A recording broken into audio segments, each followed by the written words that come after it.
మీకు కొన్ని క్వశ్చన్స్ అడుగుతాను, మీరు ఆన్సర్ చెప్తారా? అయితే ఫస్ట్ నువ్వు శ్రీరాలే.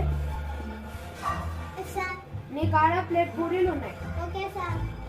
నేను ఆ ప్లేట్ పూరీలు తీసుకుంటా. అప్పుడు నీ కాడ ఎన్ని మిగులుతాయి? ఏమీ ఉండదు సార్, సాంబార్ చట్నీనే ఉంటది, పూరీలు ఉండవు. బాగానే చెప్పావా? కూర్చో. అమ్మ మానటి నువ్వులే. ఒకసారి నీ మ్యాథ్స్ టెక్స్ట్ బుక్ ఓపెన్ చేయి. అందులో 6 పేజ్ ఓపెన్ చేయి. అందులో ఎన్ని బటర్ఫ్లైలు ఉన్నాయి?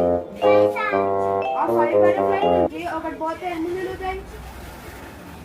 ఏముండదు సార్, ఒకటి పోతే దానమ్మటి